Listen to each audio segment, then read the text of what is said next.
It's why I'm here.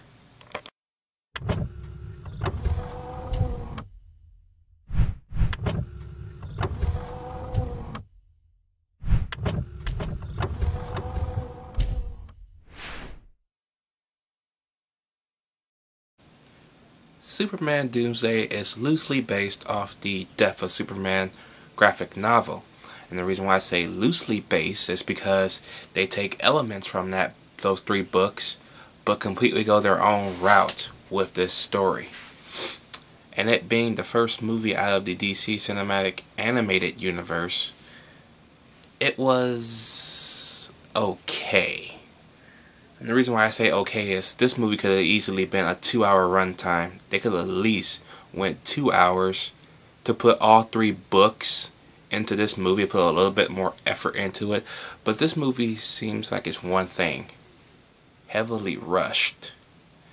So right off the bat, you get LexCorp accidentally stumbling upon Doomsday's capture pod or whatever, and they accidentally unleash him, and he caused destruction and havoc all over the place.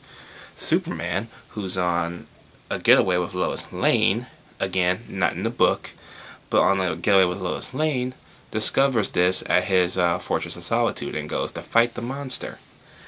This is all within the first 20 minutes, okay? And him and Doomsday have a battle to the death, of course.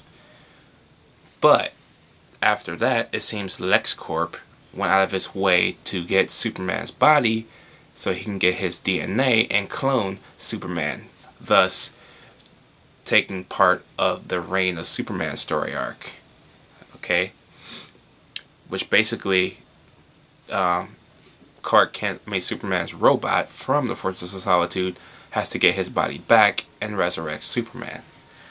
Now, this movie is okay, but it's not my favorite because they go their own route to make a story that kind of works for the animated universe. But this is why I often said they need to make the Death of Superman movie into 3 parts. Basically, they need to make the trilogy into 3 different movies. And the reason why I say this, because within that first 20 minutes, Doomsday and Superman don't even fight. In that first 20 minutes, book-wise, Doomsday is causing destruction everywhere. And he's not confronted by Superman just yet. He is confronted by the Justice League International, which includes Guy Gardner, Blue Beetle, Booster Gold, Fire and Ice, and I think it starts with a B. I forgot that person's name. They all get their asses handed to them. Superman, on the other hand, is on a TV show being interviewed, like a daytime talk show, being interviewed when all this is taking place, and he sees it on their TV and goes to help. When Booster Gold takes a bitchin' punch to the face, nearly sending him into outer space, Superman catches him, and that's when he and Doomsday have a fight. That should have been what took place, but it didn't. So, yeah, that's one of the major little nitpicks I have with this movie. But if they weren't going for that, then I understand, but you still should have did a little bit to make it all fit into that universe. But the voice acting was pretty good. I mean, you got Adam Baldwin as Superman, you got Anne Heche as Lois Lane. Now I see why Anne Heche was cast as Lois Lane. She has that severe presence. Lois Lane's a powerful chick in this movie, okay?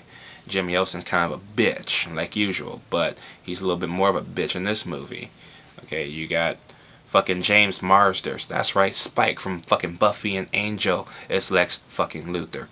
Great casting on that part. That is awesome, because he's fucking amazing in that movie. I mean, this movie. Everything about this movie is okay. It's not the best, but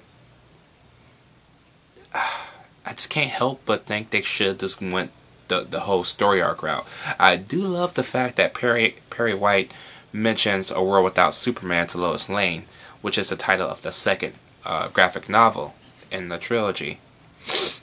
And I do like a little bit of Easter eggs in this movie. They have an Easter egg dating all the way back to the 1940s Superman cartoon, the original cartoon. It was an episode called The Bulleteers, and they had like a bullet car that can fly and the wings will attract inside and it smashes into the buildings. and they get away with robbing the banks and stuff like that, it was actually in his Fortress of Solitude in this movie. So I thought that was a good Easter egg. And all Superman fans that knows that original cartoon will have seen that and would appreciate it. And I did appreciate that. That was pretty fun.